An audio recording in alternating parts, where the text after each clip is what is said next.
Hello, welcome to our channel VN creativities. இன்றைக்கி நம்ம சேனலில் இதை பற்றி பார்க்க போகிறோன்னா என்னோடய ஒன் டே வீலாக் பற்றி தான் பார்க்க போகிறோம். One day vlog of a home maker. Home maker லைஃப்பில் என்னமா பெருசாக இருக்க போகுது அப்படின்னு கேட்குறீங்களா? வீடியோக்குள்ளே போய் ஃபுல்லாக வீடியோ பாருங்கள். அப்போ தான் ஒவ்வொரு ஹோம் மேக்கரும் ஒரு நாளைக்கு எவ்வளோ வேலை பண்ணுறோம் அப்படின்றது உங்களுக்கு புரியும். காலையில் பிரேக்ஃபாஸ்ட்டில் ஆரம்பித்து லன்ச்சு, ஸ்நாக்ஸு, டின்னர், இடையில கிச்சன் வேலை, வீட்டை க்ளீன் பண்ணணும், துணியை துவைக்கணும், அதெல்லாம் மடித்து வைக்கணும், எல்லாத்தையும் ஆர்கனைஸாக நீட்டாக வச்சுக்கணும். இவ்வளோ வேலை இருக்குது எங்களுக்கு. இப்படி இருக்க ஹோம் மேக்கர்ஸை தான் எல்லோரும் சும்மா இருக்காங்கன்னு சொல்கிறாங்க. வீட்டில் இருக்கவங்க சொன்னால் கூட பரவாயில்லைங்க, ஆனால் வீட்டில் இருக்கவங்க நம்மளை மதிக்கிறாங்க. வெளியில் இருக்கிறவங்க தான் இந்த மாதிரிலாம் பண்ணுறாங்க. உங்களுக்கு தெரியாது இல்லையா நம்ம ஒரு நாளைக்கு எவ்வளோ பண்ணுறோம் அப்படின்ட்டு. இந்த வீடியோ எல்லா ஹோம் மேக்கர்ஸ்க்கும் சமர்ப்பணம். வாங்க நம்ம வீடியோக்குள்ளே போய் பார்க்கலாம். அதுக்கு முன்னாடி இப்போ தான் நீங்கள் நம்ம சேனலை ஃபர்ஸ்ட் டைம் பார்க்குறீங்கன்னா மறக்காமல் சப்ஸ்கிரைப் பண்ணிடுங்க. கூடவே அந்த பெல் ஐக்கானையும் கிளிக் பண்ணிடுங்க. அப்போ தான் நான் போடுற வீடியோஸோட நோட்டிஃபிகேஷன்ஸ் உங்களுக்கு வரும். அன்றைக்கி காலையில் எழுந்தோன்னே ரெஃப்ரெஷ் ஆகிட்டு வழக்கம் போல் என்னோடய கிச்சன் பால்கனிக்கு போய் நின்னாச்சுங்க. இங்கே ஒரு 2 செகண்டாவது எனக்கு டைம் ஸ்பெண்ட் பண்ணால் மட்டும்தான் எனக்கு அந்த நாளே நல்லா இருக்கிற மாதிரி இருக்கும். அதுக்காகவே இந்த கிச்சன் பால்கனியை நான் பார்த்து செட் பண்ணேங்க. நான் கொஞ்சம் நேரம் டைம் ஸ்பெண்ட் பண்ணிட்டு நான் மடமடன்னு கிச்சனில் லன்ச் ஃபஸ்ட்டு ப்ரிப்பேர் பண்ண ஆரம்பிச்சிட்டேங்க. சைடு மோர் குழம்பு அண்ட் சாதம், அதுக்கப்புறம் வெண்டைக்காய் பொரியல் இதெல்லாம் ஒன்றா வச்சாச்சு. லஞ்சு முடிக்கிறதுக்குள்ளேயே ரொம்ப டயர்ட் ஆயிடுச்சு. அதனால் டீஹைட்ரேட் ஆகாமல் இருக்க பழைய சாத தண்ணியை கொஞ்சம் குடிச்சாச்சு. எனக்கு மார்னிங் எனர்ஜி ட்ரிங்கே இது தாங்க. அதை குடிச்சிட்டு பிரேக்ஃபாஸ்ட் செய்ய ஆரம்பிச்சிட்டேன். பிரேக்ஃபாஸ்ட் பார்த்திங்கன்னா இன்றைக்கி தோசை தான் செஞ்சுருந்தேன். நைட்டு வச்ச தக்காளி குழம்பு சூடு பண்ணியாச்சு.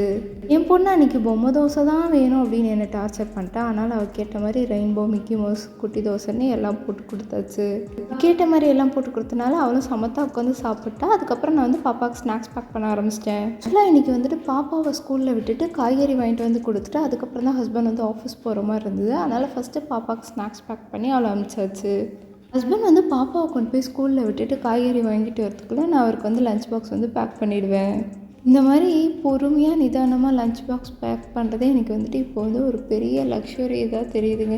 ஏன்னா காலையில் அவசரமாக அவளை ஸ்கூலுக்கு அனுப்பணும், ஸ்நாக்ஸ் பேக் பண்ணணும், லஞ்ச் பேக் பண்ணணும்னு ரொம்ப ஹெக்டிக்காக இருக்கும். பட் இப்போ கொஞ்சம் பொறுமையாக நிதானமாக வீடியோ எடுத்துகிட்டே பண்ணலாம். மெயினாக எனக்கு வீடியோ எடுக்க கொஞ்சம் டைம் கிடச்சிது. அதுதான் எனக்கு ரொம்பவே பரவாயில்லையாக இருந்தது.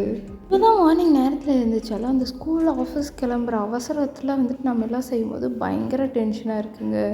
ஆக்சுவலாக நான் ஒர்க்குக்கு போகும்போது இதுதாங்க எனக்கு பயங்கர ப்ரெஷராக இருந்தது. காலையில் எழுந்திரிச்சி சமைச்சி எல்லா வேலையும் முடிச்சிடுவேன். இது எல்லாத்தையும் பேக் பண்ணி கரெக்டாக அவருக்கும் பேக் பண்ணி கொடுத்து எனக்கும் பேக் பண்ணி எடுத்துகிட்டு போகிறது தான் எனக்கு பெரிய விஷயமா இருந்தது. இப்போ பாப்பா இருக்கிறனால அவளை பார்த்துக்கிறதே எனக்கு முழு நேரமும் சரியாக போயிடுதுங்க. நான் ரீசெண்டாக ஒரு பழைய அணியாக நான் பார்த்தேன். அதில் இந்த ஹவுஸ் ஹஸ்பண்ட்ஸ்லாம் பயங்கரமாக ஆஹா ஓஹோன்னு பாராட்டியிருந்தாங்க.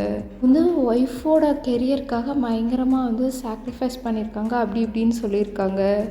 அதே நீயானால கொஞ்ச நாளைக்கு அப்புறம் ஒரு கோல்டு மெடல் வாங்கின ஒரு பொண்ணு ஹஸ்பண்டுக்காக சாக்ரிஃபைஸ் பண்ணிட்டு நான் வீட்டில் இருக்கேன், குழந்தைய பார்த்துக்கிறதுக்காக நான் வீட்டில் இருக்கேன் அப்படின்னு சொன்னால் அவங்கள எல்லாரும் உங்களால் முடியல, அதனால தான் நீங்கள் எப்படி இருக்கீங்க அப்படி இப்படின்னு ரொம்ப பேசினாங்க.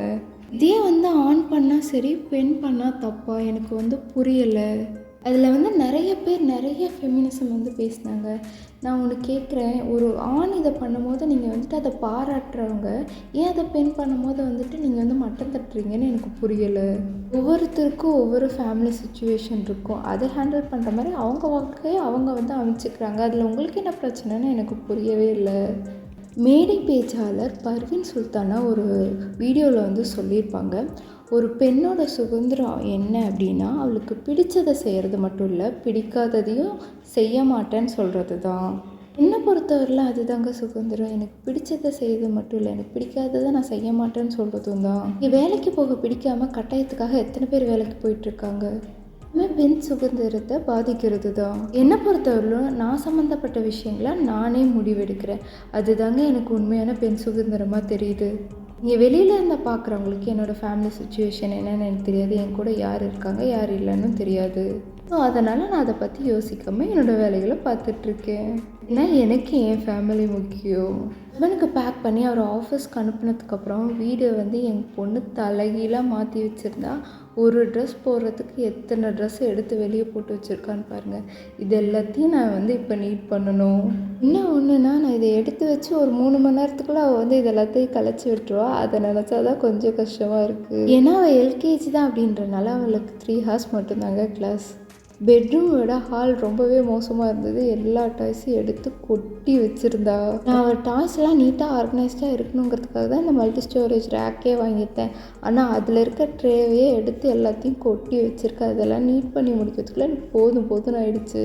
எல்லாம் எடுத்து வச்சு முடிச்சுட்டு ஹஸ்பண்ட் வாங்கிட்டு வந்து கொடுத்துருந்த காய்கறியெல்லாம் நான் வந்து எடுத்து ஆர்கனைஸ் பண்ணி ஃப்ரிட்ஜில் வச்சிடலாம் அப்படின்னு சொல்லிட்டு எல்லாத்தையும் நீட்டாக க்ளீன் பண்ணி வந்து எடுத்து வச்சாச்சு. இனிமேல் காய்கறி வாங்கினேன் அப்படின்னா அதை வந்துட்டு இந்த மாதிரி நீட்டாக க்ளீன் பண்ணி அதை வந்து பாக்ஸில் போட்டு ஃப்ரிட்ஜில் வச்சுருவேங்க. அப்போ தான் எனக்கு வந்து சமைக்கும் போது ஈஸியாக இருக்கும். எல்லாம் எடுத்து வச்சுட்டு நான் வந்து சாப்பிட உட்காந்துச்சுங்க. எனக்கு தெரிஞ்சு இன்றைக்கி தான் நான் சீக்கிரமாக சாப்பிட்றேன்னு நினைக்கிறேன். ஒரு 10:15 வந்து நான் சாப்பிட்டேன் பிரேக்ஃபாஸ்ட். நான் எப்பயுமே வந்துட்டு பிரஞ்சாக தான் எடுத்துக்குவேன். காலையில் சாப்பாடு மத்தியானம் சாப்பாடும் சேர்த்து. காலையில் அவங்களுக்கு தோசை சுட்டு கொடுத்துட்டு நான் வந்து சாப்பாடு தாங்க சாப்பிடுவேன். ஏன்னா எனக்கு தனியாக தோசை சுட எனக்கு ஒரு சோம்பேறித்தனம். இன்றைக்கி என்னென்னலாம் நான் லஞ்சுக்கு பண்ணியிருந்தேன் அப்படின்னு பார்த்தீங்கன்னா வந்துட்டு சாதம், மோர் குழம்பு, வெண்டைக்காய் பொரியல். வெண்டைக்காய் பொரியலுக்கு வந்து காலையில் காய் அரிக்கிறது தாங்க எனக்கு ரொம்பவே கஷ்டமாக இருந்தது. அப்புறம் பார்த்திங்கன்னா கொள்ளு ரசம் வந்து வச்சுருந்தேன். பாப்பாவுக்கும் சரி எனக்கும் சரி லைட்டாக வந்து சளி பிடிச்ச மாதிரி இருந்தது. அதனால் கொள்ளு ரசம் வச்சாச்சு. கூடவே கொஞ்சம் வந்து ஆப்பிளும் எடுத்துக்கிட்டேன். ஆப்பிள் வந்து எனக்கு சாப்பிடவே பிடிக்காது ப்ரெக்னென்சிக்கு அப்புறம். அதுக்கப்புறம் கொஞ்சம் நான் வந்து சாப்பிட கற்றுக்கிட்டேன். இப்போது சாப்பிட்டு முடிச்சுட்டு ஒரு 5 நிமிஷம் மட்டும் ரெஸ்ட் எடுத்துகிட்டு அதுக்கப்புறம் ஹஸ்பண்ட் வாங்கிட்டு வந்திருந்தார் இல்லையா கீரை, அதை வந்துட்டு நான் க்ளீன் பண்ண ஆரம்பிச்சிட்டேன். கூடவே வந்துட்டு பச்சை பட்டாணி வந்துட்டு ஹஸ்பண்ட் வாங்கிட்டு வந்திருந்தார். கொஞ்சம் வந்து ஃப்ரிட்ஜ்லேயே இருந்தது. இதெல்லாமே வந்துட்டு க்ளீன் பண்ணி இன்றைக்கி வந்து போட்டு வச்சிடலாம் அப்படின்னு சொல்லிட்டு பாக்ஸில் போட்டு வச்சிடலாம் அப்படின்னு சொல்லிட்டு எல்லாத்தையும் வந்துட்டு க்ளீன் பண்ணி அந்த கொட்டையெல்லாம் உரித்து போட்டாச்சுங்க. இதெல்லாம் கிட்டத்தட்ட முடிக்கிறதுக்கே எனக்கு வந்து 1 மணி நேரத்துக்கு மேலே ஆயிடுச்சுங்க. உட்காந்து செஞ்சு பெண்டு நிமிர்ந்துருச்சு. அதனால் போயிட்டு ஒரு காஃபி அடித்தா ரிலாக்ஸாக இருக்கும் அப்படின்னு சொல்லிட்டு காஃபி அடித்தாச்சு. காஃபியை குடிச்சிட்டு அதெல்லாம் கொஞ்சம் நேரம் ரசிச்சுட்டு அதுக்கப்புறம் வந்துட்டு நான் வந்து லாஸ்ட் வீடியோவில் சொல்லியிருந்தேன் இல்லையா அந்த மாதிரி பூச்செடி வச்சுருந்தேன்னு. அதில் வந்துட்டு அழகாக வந்து பூ பூத்துருந்தது. அதுக்கெல்லாம் வந்துட்டு தண்ணியை மாற்றிட்டு அதை நீட் பண்ணி வச்சாச்சு. இந்த மாதிரி பூ பூத்துருக்கிறத பார்க்கும்போது அவ்வளோ சந்தோஷமாக இருந்ததுங்க. அப்புறம் ரெடி ஆகிட்டு பாப்பா போய் ஸ்கூல்லேருந்து கூட்டிகிட்டு வந்து அவளுக்கு வழக்கம் போல் சாப்பாடு கொடுத்து ஹோம்ஒர்க் பண்ண வச்சு தூங்க வச்சாச்சு. தூங்கிட்டு இருந்த கேப்பில் வெளியே காஞ்சிட்டு இருந்த துணியெல்லாம் வந்து எடுத்து போட்டு மடித்து நீட் பண்ணி உள்ளே வச்சாச்சு. அதுக்கப்புறம் கொஞ்சம் பலாக்கொட்டை இருந்தது. சரி அதை வறுத்து வச்சிடலாம் சாப்பிட்றோம் அப்பப்போ அப்படின்னு சொல்லிட்டு அதை வறுத்து வச்சுட்டேன். அப்புறம் கொஞ்சம் சின்ன சேனல் வேலையெல்லாம் பார்த்துட்டு வீடியோலாம் எடிட் பண்ணி வாய்ஸ் கொடுத்து வச்சாச்சுங்க. அப்புறம் பார்த்திங்கன்னா வந்துட்டு சரி செடிகளுக்கெல்லாம் தண்ணி ஊற்றலான்ட்டு போனேன். இது வந்து எங்களோட பெட்ரூம் பால்கனி சைடு இருக்கிற ரோஜா செடி. எங்கள் வீட்டில் வந்துட்டு 2 பால்கனி இருக்கும். ஒன்று பெட்ரூம் சைடு, இன்னொன்று கிச்சன் சைடு.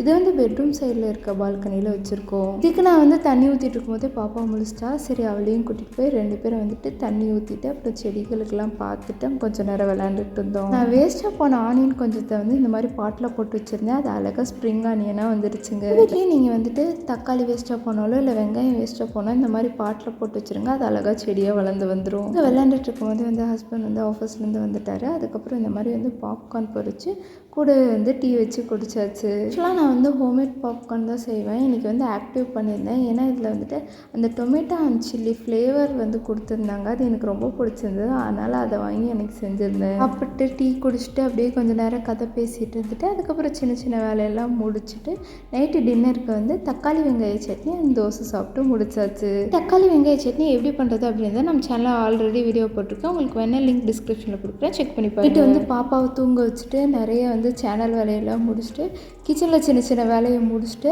அதுக்கப்புறமா வந்துட்டு கிச்சனை வந்துட்டு நீட் பண்ணி வச்சுட்டு தட்டைப்பயிரை வந்துட்டு ஊற வச்சுருந்தேங்க. நாளைக்கு வந்துட்டு அதை வந்து வேக வச்சிடலாம், அப்படி இல்லைன்னா முளை கட்டி வேறு எதுக்காவது யூஸ் பண்ணிக்கலாம் அப்படின்ட்டு எல்லாத்தையும் முடிச்சுட்டு ஒரு 12-12:15 போய் படுத்தாச்சுங்க.